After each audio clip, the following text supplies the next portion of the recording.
সব জল্পনা কল্পনার অবসান ঘটিয়ে জামাত চরমনায় এনসিপি সমঝোতা প্রায় চূড়ান্ত।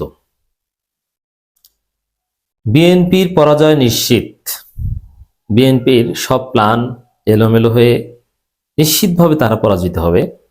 এখানে এনসিপির জামাতের সাথে জোট করা যে শর্তে বা যে কয়টা আসনের বিনিময় হোক না কেন, ডিটেলস আসছি, মোটামুটি গোছালো এবং কনক্রিট কিছু তথ্য আমরা পেয়েছি। এবং এনসিপির অভ্যন্তরীণ যত বাধা ছিল জামাতের সাথে জোট করতে, সেই বাধা কেটে গিয়েছে। কিছু নারী নেত্রী যারা খুব যারা সাবেক বাম, একটু অ্যালার্জি ছিল, এখন তারাও লাইনে এসেছেন যে না, জীবন বাঁচাতে হলে, সুষ্ঠু ভোট নিশ্চিত করতে হলে, জুলাইকে বাঁচাতে হলে জামাতের সাথে জোট করা ছাড়া আর কোনো উপায় নেই। এখন এনসিপি নেতারা সবাই রাগঢাক ছেড়ে ফেসবুকে জামাতের সাথে জোট করা কেন জায়েজ, কেন প্রয়োজন, যুক্তি কি, সেই যুক্তি দিচ্ছে। এর মানে বাধা বিপত্তি ওভারকাম হয়ে গেছে। এখন আসন কয়টা, কোন জায়গায় কি দেওয়া হবে, এগুলো বাকি।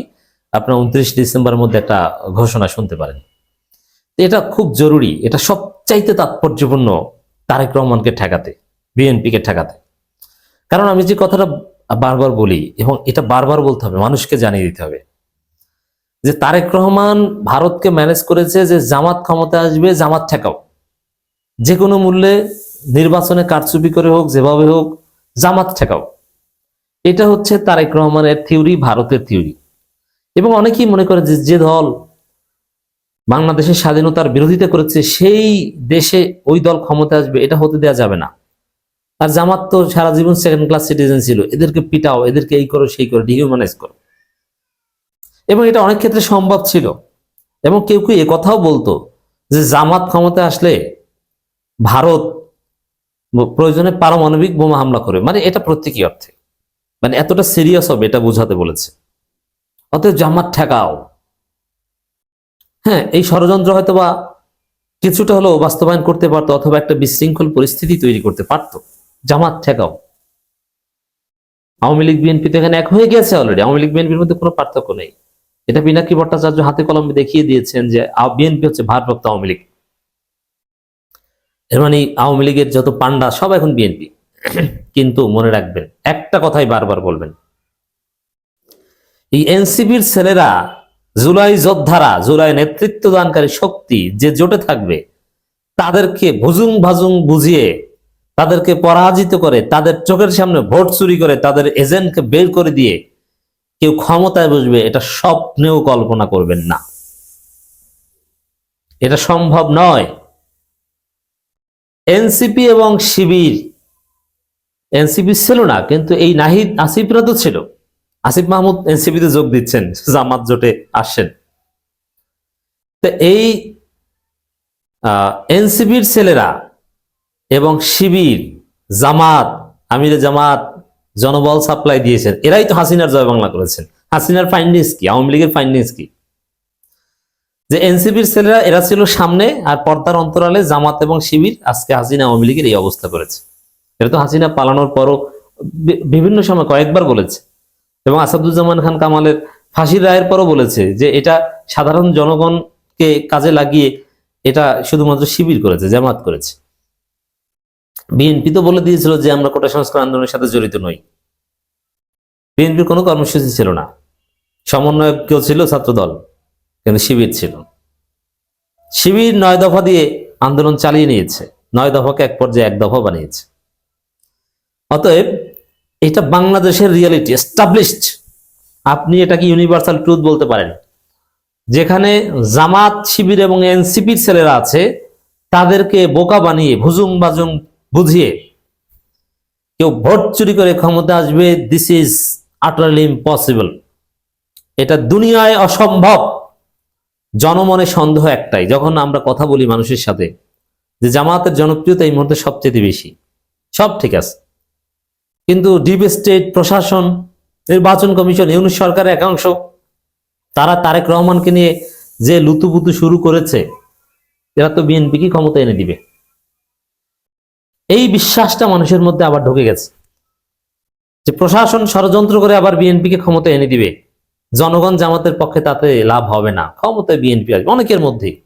কিন্তু না, এনসিপি জামাতের সাথে আসলে এসে গেছে প্রায়, এই ধারণা প্রতিষ্ঠিত হবে এবং এটা প্রতিষ্ঠিত করেন যে এনসিপি এবং জামাত শিবিরকে বোকা বানানো, বুজুং বাজুং বানানো, বোঝানো সম্ভব নয়। তাদের চোখের সামনে কোনো ডিপ স্টেট কিচ্ছু করতে পারবে না।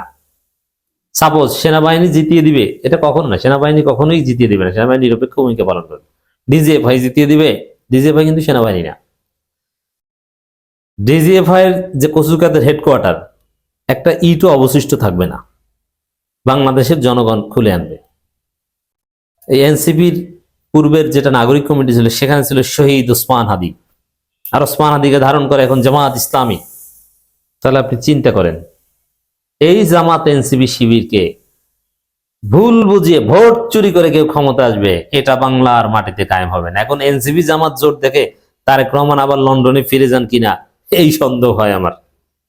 তারেক রহমান তো এসেছেন ইউনূসের সাথে একটা সমঝোতা করতে, কিন্তু যদি দেখেন যে এনসিপি জামাত এক হয়ে গেছে, তখন আর কোনো সমঝোতা করে কেউ টিকতে পারবে না, পিঠের চামড়া থাকবে নাকি উল্টা পাল্টা করতে গেলে। তা ভয় তারেক রহমান লন্ডনে চলে যান কিনা। এখন পিঠের চামড়া বলতে ইউনূস সরকারের কথা বলছে, কারণ ইউনূস সরকার যদি উল্টা পাল্টা কিছু করে, তারেক রহমানের সাথে কোনো চুক্তি করে, তাকেই ক্ষমতা এনে দিবে, ইউনূস সরকারের চামড়া থাকবে না। এনসিপির ছেলেরা আর শিবির মিলে পিটাবে। বুঝতে পারছেন এই জোটের মাহাত্ম্য কি? জামাত এনসিপি 29 ডিসেম্বরের মধ্যে আসন সমঝোতা, 30 আসনে খসড়া তালিকায় আলোচনা যারা, এর মানে জোট ফাইনাল, জোট হবে এ বিষয়ে কোনো ইখতিলাফ এখন আর নেই। তবে 30 আসন কোন আসনে কাকে দেওয়া হবে কি, এগুলো নিয়ে ফাইনালাইজ করছে। আর এটা কি শুধু জামাত এনসিপি না, আমরা এখানে ইনসাফ করবো, জামাত চরমনে এনসিপি, আগে জামাত চরমনে তারপর এনসিপি। কারণ আজকে জামাতের যে এই জনপ্রিয়তা উত্থান, এই যে মহা ঐক্য, এটার মূল ভিত্তি জামাত এবং চরমনাই এবং পীর সাহেব চরমনের অসামান্য অবদান, এটাকে একটু ছোট করা যাবে না। দেন এনসিপি তো শুক্রে 48 ঘন্টা তারা জামাতের সাথে আসতে রাজি হয়েছে, আর জামাত চরমনাই আদর্শিক কারণে তারা এক হয়েছে অনেক আগে। এনসিপির সাথে জোটটা হচ্ছে নির্বাচনী কৌশলগত, বিএনপি ঠেকাও, মাসলাহাতে মুরসালাত, তুলনামূলক কম খারাপ। এনসিপির ছেলেরা ভালো না, কিন্তু তুলনামূলকভাবে বিএনপি চাইতে তো ভালো। কিন্তু জামাত চরমনাই তারা ইসলামের পক্ষের শক্তি, তারা ভালো। জামাতও যা, চরমনাইও তা। জামাতও ইসলাম, চরমনাইও ইসলাম। জামাতও দুর্নীতিমুক্ত, চরমনাই দুর্নীতিমুক্ত। জামাতও চাঁদাবাজি করে না, চরমনাই চাঁদাবাজি করে না। অতএব জামাত চরমনাই জোট হচ্ছে আদর্শিক জোট, আর এনসিপি হচ্ছে নির্বাচনী কৌশলগত পার্টনার। এটা মনে রাখতে হবে। নির্বাচনী ডামাডোল পুরোদমে বেজে উঠতে আর মাত্র কয়েকদিন বাকি। নির্বাচন কমিশন ঘোষিত তফসিল অনুযায়ী আগামী 29 ডিসেম্বর মনোনয়নপত্র দাখিলের শেষ সময়। এর মধ্যে রাজনৈতিক দলগুলোর নির্বাচনী জোট, আসন সমঝোতা সহ প্রয়োজনীয় সব প্রস্তুতি সম্পন্ন করতে জোর তৎপরতা চালাচ্ছে। যদিও সময় আরো পরে পাওয়া যাবে, কারণ মনোনয়নপত্র প্রত্যাহারের শেষ দিন, এই সময়ের মধ্যেও আরো অনেক মেকানিজম করা যাবে। যাই হোক দর্শক, পরিস্থিতি ভালোর দিকে যাচ্ছে। তারেক রহমান লন্ডন ফিরে যায় কিনা, আমরা সেই দিকে নজর রাখবো। যেতে পারেন, সম্ভাবনা আছে।